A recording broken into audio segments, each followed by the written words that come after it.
Hello everyone, welcome back to my YouTube channel, Batas with Attorney Claire Castro. Today is February 2, 2026. At okay bang ating audio mga ka-clear? Well anyway, meron tayong nakita at ito ay isang abogado. Gusto niyang iparating sa kanyang mga viewers na nung sinabi natin sa isang reporter, na, di ba ang sabi kasi ng isang reporter ay mas magandang doktor na ang magsabi kung anong kalagayan ng Pangulo. At ang sabi ko ay katawan naman ito ng Pangulo. Pero kasi mukhang kinat niya yung kanyang statement. Hindi niya nakita siguro yung kabuuan ng briefing na yon. Pero hindi po ba mas makabubuti kung magbigay na lamang po ng medical bulletin ang mga doktor ng presidente para malaman po ng taong bayan yung tunay niyang kalagayan, since nag-aalala po ang lahat para sa kanyang kondisyon dahil siya po yung ating ama ng bayan? Kung doktor po yan ng St. Luke, siya po ba ang doktor ng Pangulo? Hindi po tayo maaaring magbigay ng amang opinyon kung hindi naman manggagaling mismo sa doktor ng Pangulo at hindi manggagaling sa Pangulo. Sinabi po ng Pangulo, hindi po life-threatening, nakaramdam po siya ng konting sakit, at yan naman po ay tinutugunan ng kanyang mga doktor. At ngayon po ay nakikita natin sa iba-ibang pang activities katulad po ng oath-taking sa harapan po mismo ni General Natates, makikita at naka-attend pa po siya ng EDC. Halos umabot po yata ito ng 2 oras. So, hindi po tayo makakatugon sa mga source na hindi nababanggit kung kanino galing. Yung medical bulletin from the doctors themselves po, hindi pa pwede mas makabubuti kung sila na mismo ang magbigay ng medical bulletin? Sa ating pagkakaalam po, pagka naglabas ng medical bulletin, dapat si serious illness. Kung sinabi ng Pangulo na hindi to life-threatening, so ba't kailanganin po sa ngayon ang medical treatment? Medical bulletin. Samantalang kami naman po ay nagpo-provide sa inyo kung ano ang kalagayan ng kalusugan ng Pangulo. Mas reliable po kasi pag doktor ang nagsalita, ma'am. Mas reliable po siguro mismo ang Pangulo nagsasabi kung ano po ang kanya nararamdaman. Pero hindi naman siya doktor, ma'am. So, pero siya, katawan niya naman po yun. Okay. Ang pinag-usapan dito kung hindi ba magbibigay ng medical bulletin ang ospital. Ang sabi natin, hindi ito serious illness. Dahil sa konstitusyon naman, kapag serious illness, diba, ay doon dapat magbigay ang Pangulo, diba? At ipaalam sa publiko yung state of his health. Pero kahit hindi serious illness, mga ka-clear, nagbigay na tayo ng abiso, ng advice kung ano ang nangyari sa Pangulo. Nung madaling araw, hindi ba na ospital siya, nung umaga na yon ng briefing, ay sinabi natin kung ano yung naging kondisyon ng Pangulo. At nagkaroon pa tayo ng video na sinabi mismo ng Pangulo na yung kanyang sitwasyon ay hindi life-threatening. Okay, ipakita natin ito muli mga ka-clear ha. Ipakita natin ito muli. Ikita nyo sa kanyang Facebook account na siya ay DDS. So siya ang nanliligaw sa kanyang mga viewers. Dahil hindi daw natin ipinapaalam ang kondisyon ng Pangulo sa ating mga kababayan. So most probably bulag siya o nagbubulag-bulagan dahil mismo nung araw na yon, nung nakauwi na ang Pangulo mula sa pag-check up ng doktor sa St. Luke's, ay sinabi na natin kung ano naging kondisyon. And that day, nakausap din natin sa video, no? Nag-video tayo kasama ang Pangulo. Sige, pakinggan muna natin to. Share ko lang to. So nakakaawa po yung mga ganito, abogado pa man din, pero hindi po updated. Pangulong Bongbong Marcos matapos ma-ospital nitong Miyerkules. Wala rin daw dapat ipag-alala ang publiko dahil dala lamang daw ito ng kanyang edad at stress. Para bigyan ng mukha ang balita, Mobile Journal, Julie Baiza. Huwag kayo muna masyadong excited dahil it's not a life-threatening condition. The rumors of my death are highly exaggerated. Ito ang sagot ni Pangulong Bongbong Marcos sa mga masyado raw na-excite sa kanyang pagkakasakit. Kahapon, kinumpirma ng palasyo na nagpalipas ng gabi ang Pangulo sa St. Luke's Medical Center sa Quezon City matapos makaramdam ng umano'y discomfort. Dahil dito, si Executive Secretary Ralph Recto muna ang humalilik kay PBBM sa awarding ng 10 outstanding young men sa Malacanang kahapon. Pero sabi ni PBBM, walang dapat ipag-alala ang publiko. I'm fine. I'm feeling very different from the way I was feeling before. Naayos na yung problem. What happened was I now have diverticulitis. It's a common complaint amongst apparently people who are heavily stressed and people who are, I have to admit, growing old. Ayon sa Mayo Clinic, ang diverticulitis ay pamamaga ng diverticula o yung maliliit na pouches sa digestive tract. Nagdudulot ito ng biglaang pananakit ng tiyan at irregular bowel movements. Bukod sa edad, posibleng sanhin nito ang diet na kulang sa fiber at sobra sa taba, bisyo gaya ng alak at sigarilyo, at anti-inflammatory at opioid medications. Pwede lamang itong mapalala ng stress. Aminado naman si Pangulong Marcos na pinaghihinay-hinay siya ng kanyang doktor. Well, yeah, of course, lagi naman sinasabi ng doktor sa akin yun, pero paano mo naman gagawin yun? Ang daming trabaho. Sa ngayon, nagbalik Malacanang naman na si PBBM at humarap sa mga pribadong pagpupulong. Pero hindi na rin muna siya tumuloy sa dadaluhan sana niyang aktibidad sa Ilocos Norte ngayong araw. So, ito na abogado pero DDS, mukhang hindi updated sa balita.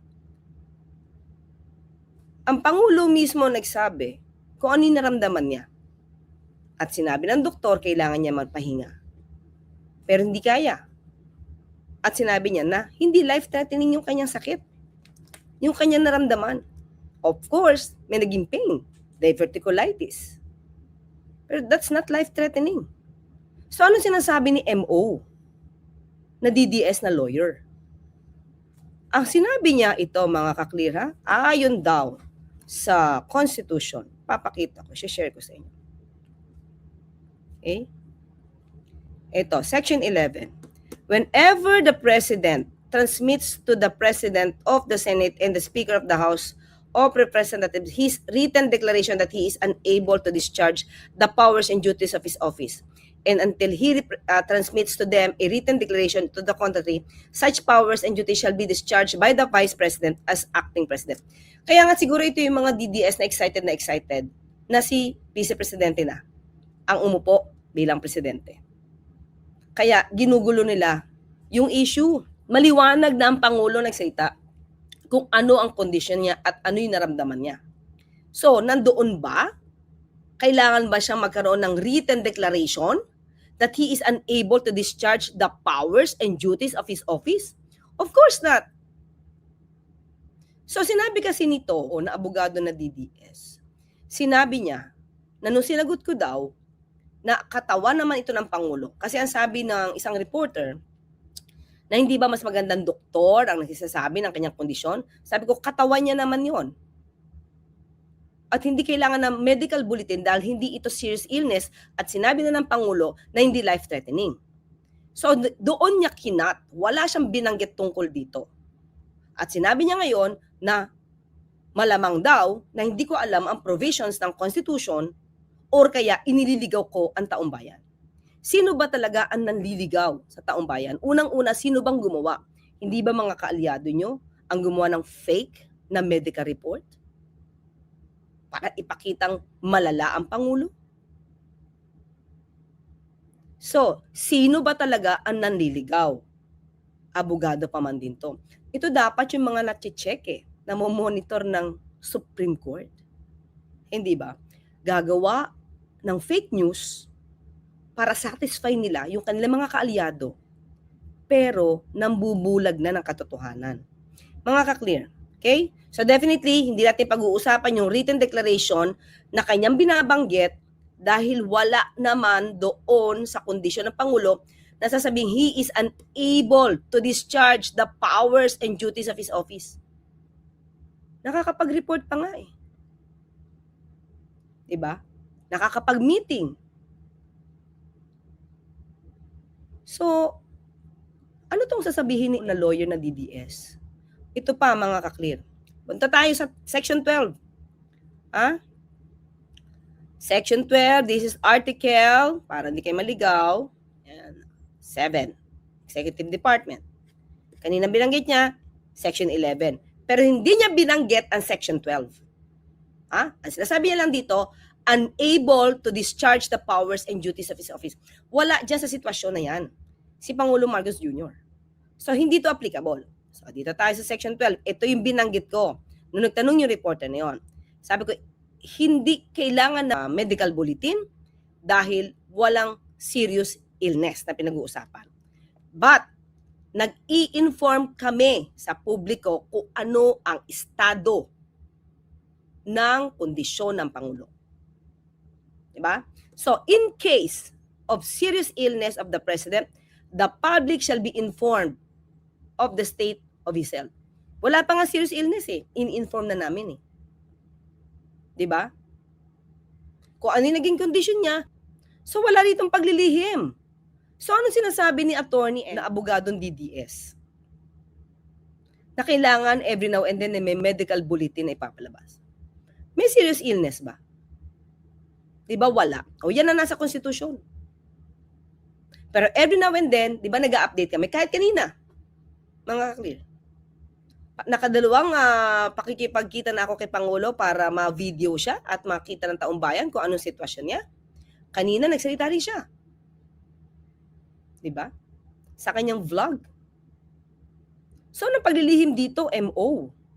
'Di ba nakakahiya kayo na kayo gumagawa ng mga kwento-kwentong tahi-tahi o tahi-tahing kwento para lang ma-boost yung ego nyo para mapakita na dapat nang humalili ang vice-presidente? Sabi nga ng Pangulo, masyado yata kayong excited. Okay, ito pa malamang hindi niya to alam, mga kaklear. So, dapat alamin mo to, mga kaklear, ha? Attorney MO, dapat malaman mo to. Okay? Under the Philippine law, the president's medical condition must be declared primarily in cases of serious illness. Alam mo yan, ha? Sinabi ko na yan. Article 7, Section 12. Okay? So, ito. Mga kaklear, hindi ba dati ang daming absences nitong si dating Pangulong Duterte? Kailan to? May 17, 2019. Okay, ito mga clear, ha? Yan. Dito mga kaklear, tingnan nyo to, ha? Ayan, tingnan nyo to. Duterte says his 2-week absence from public eye intentional.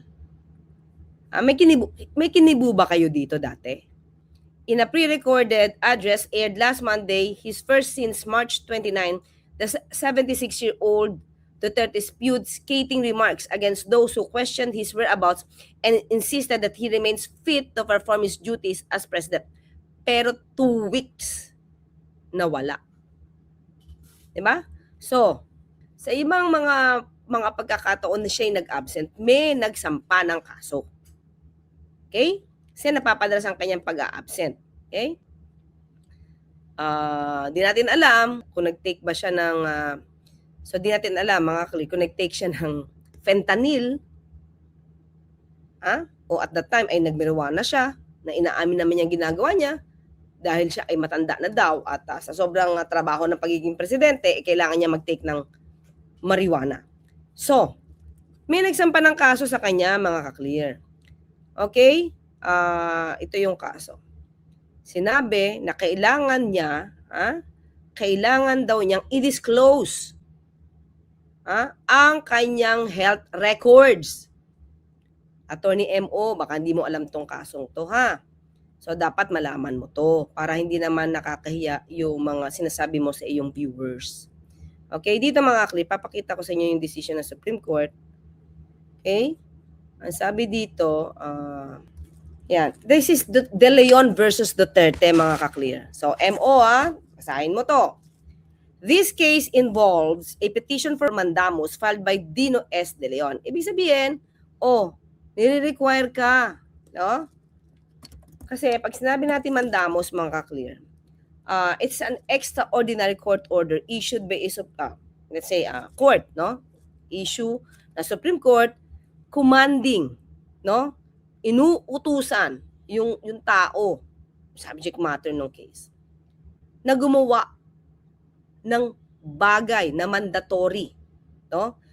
Kumaga kinukumanduhan siya na gawin niya ito. Yan yung mandamus, ha? Yan yung mandamus. Para bang kasi yun yung request yun yung petition Gawin mo to. So, ang pinapagawa sa kanya i-disclose mo yung medical records mo o yung history mo, medical history mo. Yan. So, yun yung petition, mga ka-clear. Yan yung petition. Okay? So pasok tayo dito, mga ka-clear. Ito tayo, di ba? Ito yung summary, mga ka-clear. Okay?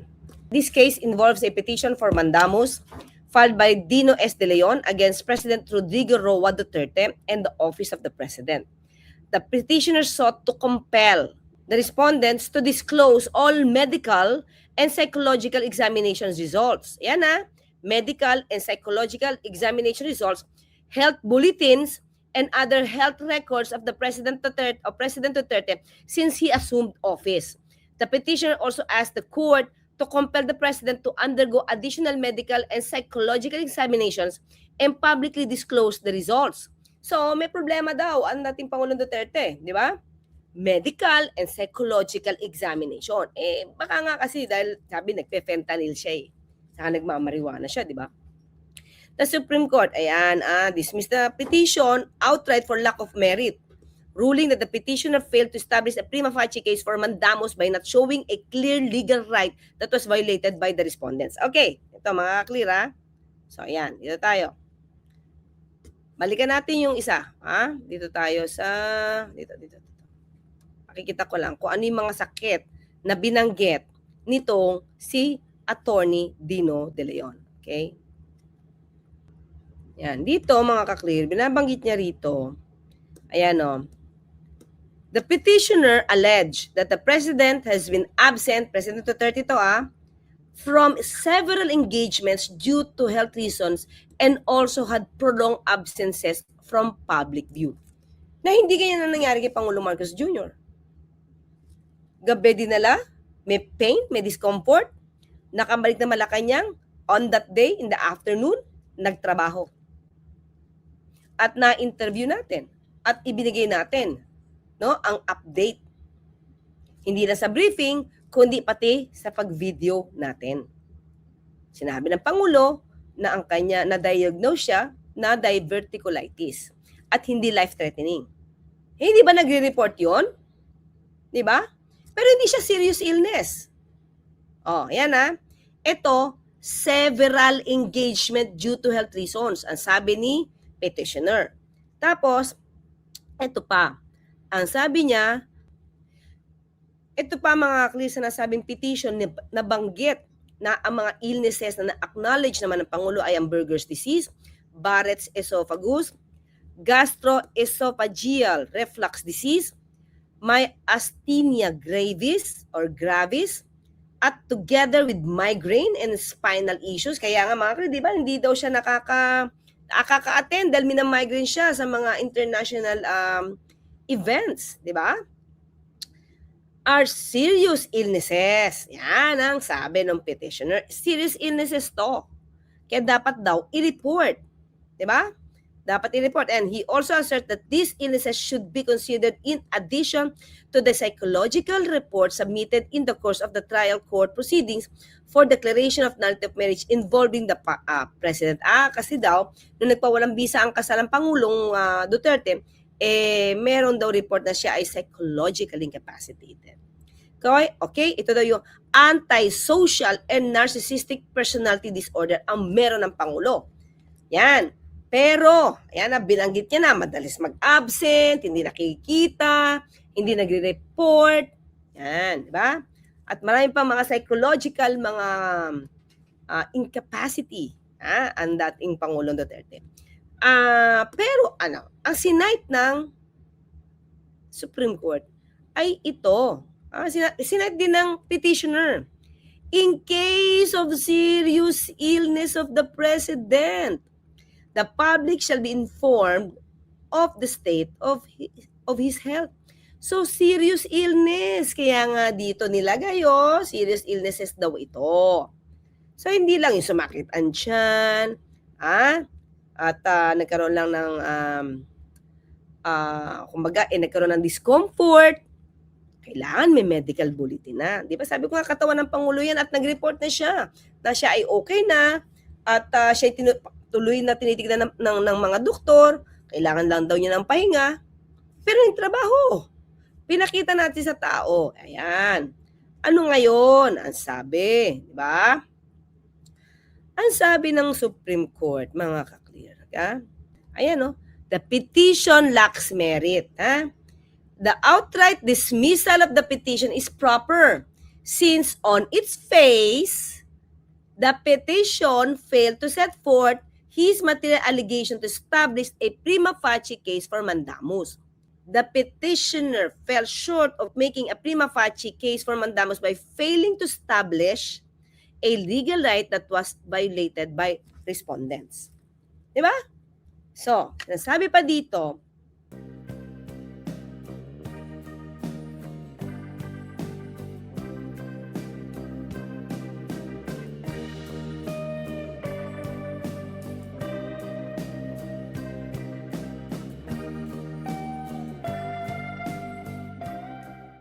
sa sitwasyon ni Pangulong Marcos Jr., nag-comply siya.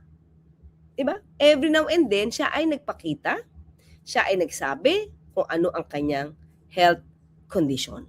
Okay?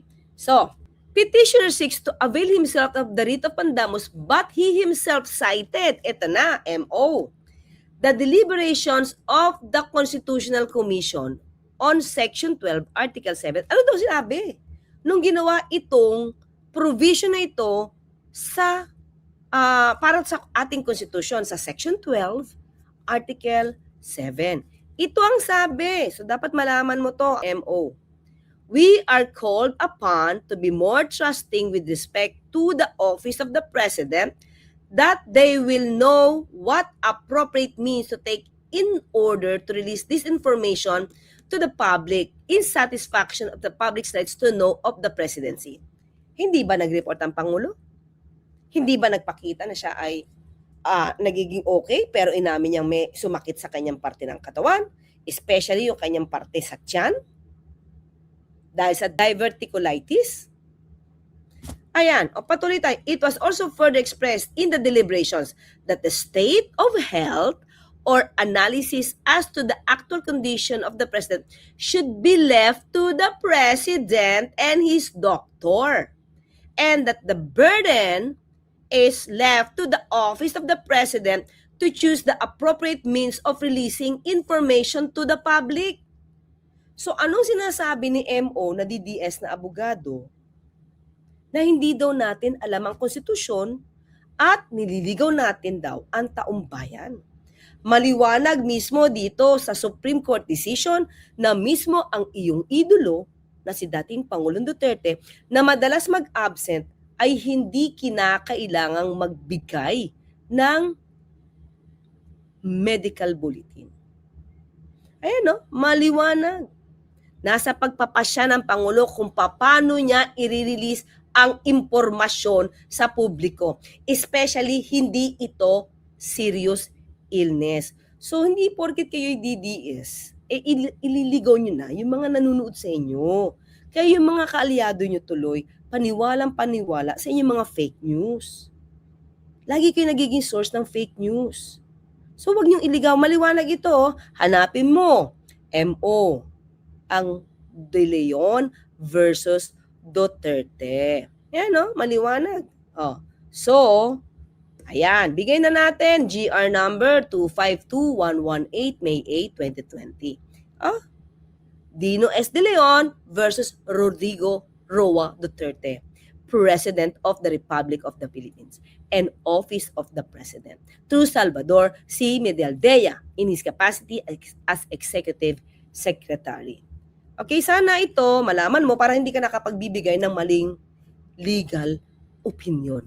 Okay, mga ka-clear?